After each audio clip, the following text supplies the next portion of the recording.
Sabe qual é a melhor forma de se mudar a história? Basta substituir um fato por uma narrativa.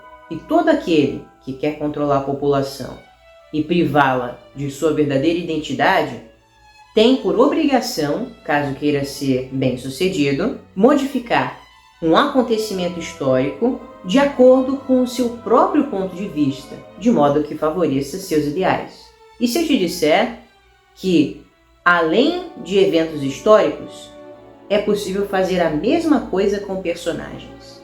É possível mudar personagens de modo a mudar o fato para uma narrativa. E é isso que a República fez com o feriado de 21 de abril, dia de Tiradentes.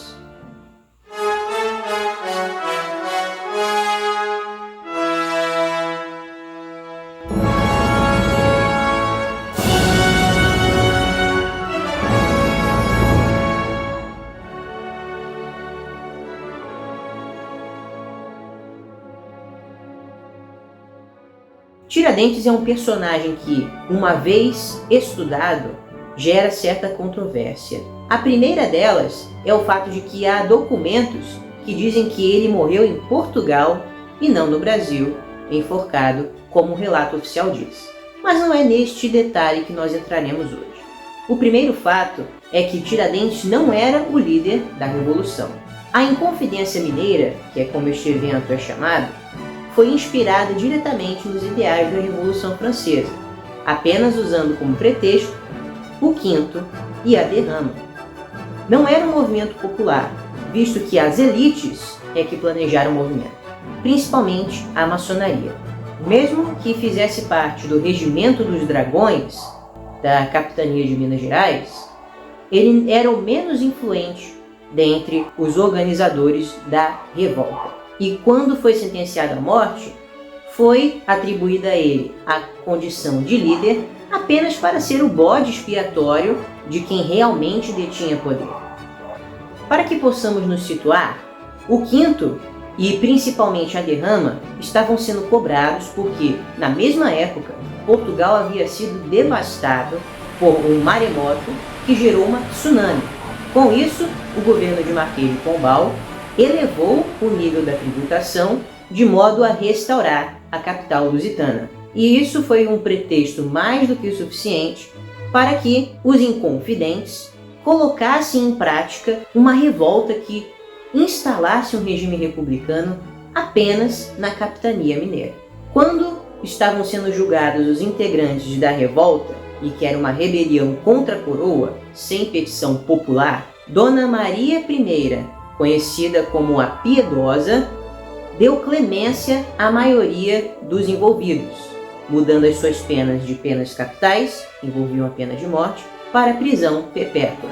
O único que não teve sua sentença alterada foi Tiradentes, justamente por ter assumido a titularidade de líder do movimento.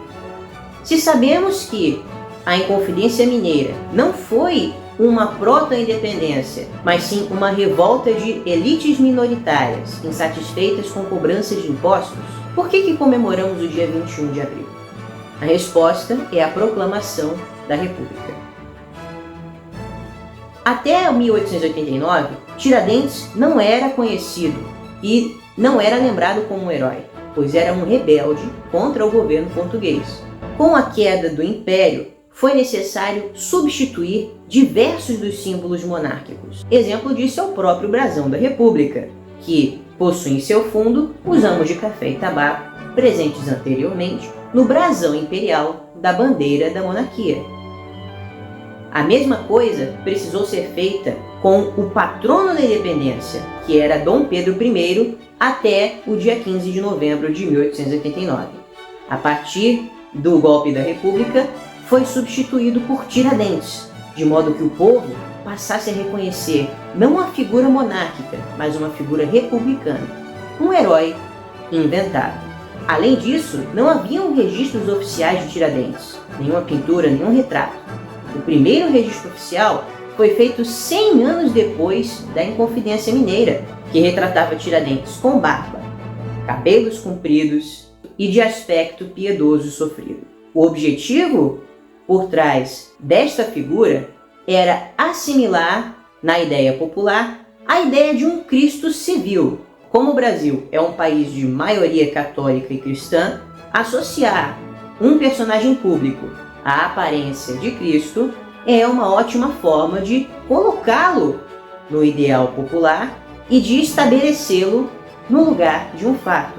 Retira-se um herói verdadeiro, Pedro I, que, por vontade popular, reconhecimento de dever para com a população, heroísmo e patriotismo, junto com o povo brasileiro, fez a emancipação do Brasil por um herói falso, que foi traído pelos seus camaradas de revolução, que visavam uma emancipação local, motivada por ideais republicanos, sem o combustível popular.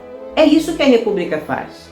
A República tenta ao máximo apagar a história imperial, de modo que o povo, que possui sangue monárquico, esteja desconectado de sua verdadeira identidade e, consequentemente, de seu passado. É assim que os países ditatoriais fazem controle sobre a sua população.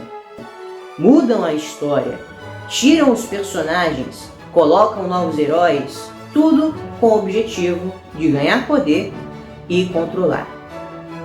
Mas todos nós hoje temos a opção de escolher entre ficar com a narrativa de um herói falsificado para patrono da independência ou ficar com a verdade, Dom Pedro I, nosso primeiro monarca, príncipe que abriu mão de tudo. Basta escolher. Você quer um país que, para se sustentar, precisa criar narrativas? Ou você prefere um país que valorize seus verdadeiros heróis e que coloque o povo em primeiro lugar? Escolha a monarquia, que preza pela verdade, pelo bem do cidadão, ao invés da república, que cria narrativas e rouba a população.